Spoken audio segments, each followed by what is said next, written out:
Шановні глядачі, радий вітати вас на нашому каналі. Тема сьогоднішнього випуску – День перемоги. Чи виграла б Росія війну сама? Сучасна Російська Федерація офіційно є правонаступницею Радянського Союзу. Але здається, що на правах імперії Росія намагається собі також привласнити і всі здобутки Радянського Союзу. Зокрема, перемогу в німецько-радянській війні 1941-1945 років, забуваючи при цьому, що перемогу цю здобув Радянський Союз, а Радянський Союз і Росія – це зовсім не тотожні поняття. Адже тогочасний СРСР складався з 16 республік. Так, саме 16, адже не забуваємо про недовговічну Карело-Фінську РСР, яка існувала якраз у період Другої світової війни і пізніше до 1956 року. Взагалі, ще в грудні 2010 року президент Росії Володимир Путін заявив у прямому ефірі, що Росія перемогла би у війні Німеччину навіть сама без допомоги України, тому що ми страна победителей. Теперь по поводу наших отношений с Украиной. Я позволю с вами не согласиться, когда вы сейчас сказали, что если бы мы были разделены, мы не победили бы в войне. Мы все равно бы победили. Потому что мы страна победителей. И более того, вот под тем, что я сказал, есть определенные основания. Если мы посмотрим статистику времен Второй мировой войны, то выяснится, что, собственно, что выяснится, там это все есть. Наибольшие потери в Великой Отечественной войне понесла именно РСФСР. Более 70% потерь. Это значит, что война выиграна, не хочу никого обижать, но в основном за счет ресурсов человеческих и индустриальных ресурсов Российской Федерации. Отже, Путін каже, що війну було виграно саме за рахунок індустріальних і людських ресурсів Росії. Але в цьому немає жодної логіки, адже як можна співставити втрати, які зазнала Росія, із кількістю ресурсів, задіяних для перемоги? Це теж зовсім не тотожні поняття. Оскільки втрати – це не внесок у перемогу, ні. Втрати – це жорстока і нелюдська ціна цієї перемоги. Пишатися втратами під час війни – це остання справа, яку тільки можна робити. Адже будь-яка країна для перемоги в будь-якій війні намагається мінімізувати власні втрати і навпаки завдати ворогові якнайбільшої шкоди. Але це не в випадку з Радянським Союзом. Ось, наприклад, дуже такий простий момент. Візьмемо Китай в Другій світовій війні. Ця країна втратила понад 20 мільйонів людей, і точні втрати так само невідомі, як і в СРСР. Але, в принципі, ніхто не говорить про те, що саме Китай зробив вирішальний внесок в перемогу над Японією. Всі в цілому світі знають, що цей вирішальний внесок зробили Сполучені Штати Америки. При цьому американці втратили в кілька десятків разів менше людей, ніж китайці. І все одно здобули перемогу. Отже, давайте подивимося, який же був внесок саме України в перемогу над нацистською Німеччиною в 1941-1945 роках.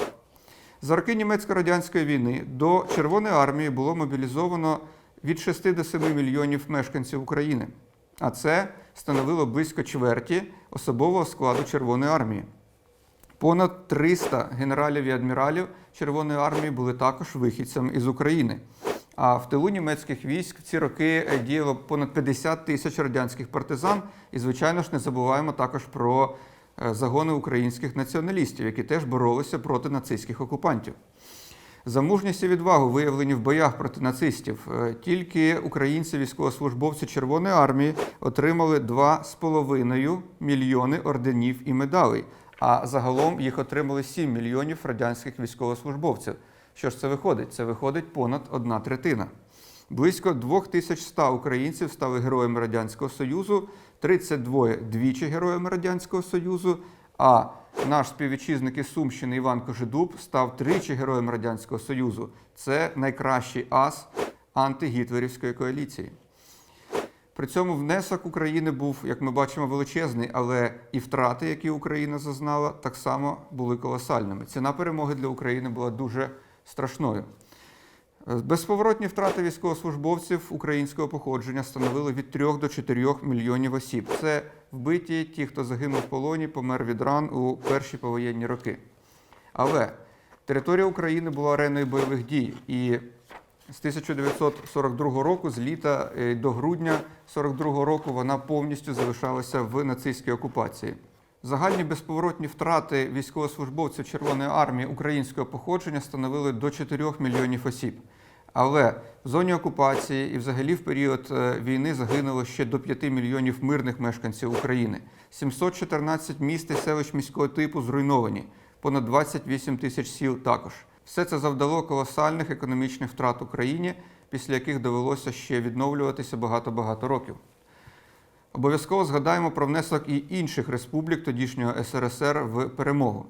Окрім Росії та України, найбільш потужний внесок, найбільше учасників в Червоній армії дали такі республіки, як Білорусь, Казахстан, Узбекистан, Грузія, Азербайджан і Вірменія. Ми беремо тільки чисто числові фактори. Почнемо з Узбекистану. З цієї республіки до Червоної армії мобілізували понад 1 мільйон 400 тисяч осіб. При цьому 120 тисяч узбекистанців були нагороджені орденами і медалями, а 338 стали героями Радянського Союзу. Із Білорусі до Червоної армії мобілізовано понад 1 мільйон 300 тисяч осіб. 300 тисяч білорусів удостоєні орденів і медалей, і 441 став героєм Радянського Союзу. При цьому Білорусь, яка майже 3 роки була під режимом нацистської окупації, втратила ще й близько 3 мільйонів жителів. З Казахстану було мобілізовано приблизно стільки ж людей, як і з Білорусі, до 1 мільйону 300 тисяч. Понад 500 уродженців Казахстану стали героями Радянського Союзу. Із Грузії до Червоної армії мобілізовано понад 700 тисяч осіб. Із них 164 стали героями Радянського Союзу. Із Азербайджану мобілізували понад 600 тисяч осіб, із них 123 стали героями Радянського Союзу.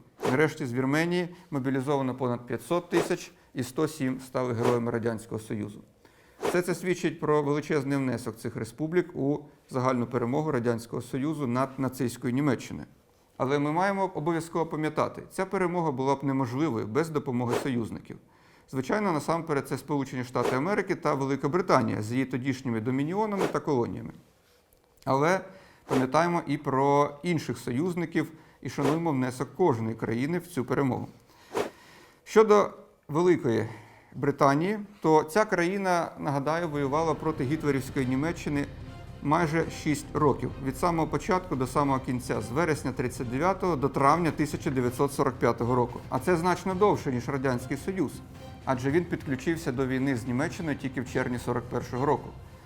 А до того, нагадаю, майже 2 роки за пактом Молотова-Ріббентропа та подальшими економічними торговельними договорами Радянський Союз постачав в Німеччину стратегічну сировину, нікель, марганцеві руди, нафтопродукти тощо. І таким чином він підтримував нацистську Німеччину, коли та вела війну проти Європи, проти, в тому числі, Великої Британії. За період майже року, це від розгрому Франції і до нападу Німеччини на Радянський Союз від червня 40-го до червня 41-го року, за цей період Британія воювала з німцями практично сам на сам, оскільки більшість країн Європи в той час або були підкорені Гітлером, або були його союзниками. Чому ж тоді не говорять про вирішальний внесок Великої Британії в перемогу над Німеччиною? В принципі, можна сказати і так, але будемо справедливі, що Радянський Союз протягом 41-45 років відтягував на себе більшість саме сухопутних сил нацистської Німеччини. З 1940 року британці, а з 1942 року і американці здійснювали регулярні авіанальоти на територію Німеччини. Ці стратегічні бомбардування зробили внесок в загальний колапс економіки Німеччини та її союзників. Без цих колосальних руйнувань, завданих авіацією британців і американців, війна могла затягнутися ще дуже і дуже невизначений термін. А не будемо також забувати про допомогу, яку Радянський Союз отримав від Америки за програмою Ленд-Лізу. З 41 по 45 року американці постачали Радянський Союз через Тихий океан, через Арктику, Іран, Чорне море, залежно від ситуації на фронтах. Ці поставки дуже допомогли Радянському Союзу в загальній перемозі. Відомо, що загальна вартість поставок, які зробили американці для СРСР, становила 11 мільярдів 300 мільйонів доларів за тогочасним курсом. Якщо врахувати інфляцію за 3/4 століття, то на сучасні гроші, так би мовити, це вартувало 163 мільярди доларів Сполучених Штатів Америки. Із них Радянський Союз оплатив Тільки вдумайтеся в цю цифру – 0,4% поставок. Такий дуже промовистий факт, який ілюструє значення ленд-лізу для Радянського Союзу під час Другої світової війни. За цей період СРСР втратив близько 100 тисяч танків і самохідних артилерійських установок, а це більше, ніж виробила радянська промисловість. Таким чином, без поставок з Америки за програмою ленд-лізу ситуація з радянською бронетехнікою була взагалі катастрофічна. Тож який можна зробити висновок з усього вищесказаного? Говорити про перемогу Росії над Німеччиною без допомоги інших республік тогочасного СРСР, як мінімум, некоректно, а загалом із розряду фантазій. Адже ми маємо шанувати внесок кожної країни в цю перемогу і пам'ятати, що ні без інших республік, ні без допомоги своїх союзників Радянський Союз не міг би перемогти нацистську Німеччину. Ми маємо пам'ятати також і про внесок, наприклад, німецьких борців із нацизмом, а також італійських борців із фашизмом в цю загальну перемогу. І тільки коли ми шануватимемо внесок усіх, кожної країни і кожного учасника війни, тоді ні в кого не виникатиме бажання «можем повторіть». Завжди з'являтиметься прагнення робити все від себе залежне для того, щоб ніколи знову. Шановні глядачі, підписуйтеся на наш канал, ставте лайки, пишіть ваші коментарі, ставте запитання. Бережіть себе і до наступної зустрічі.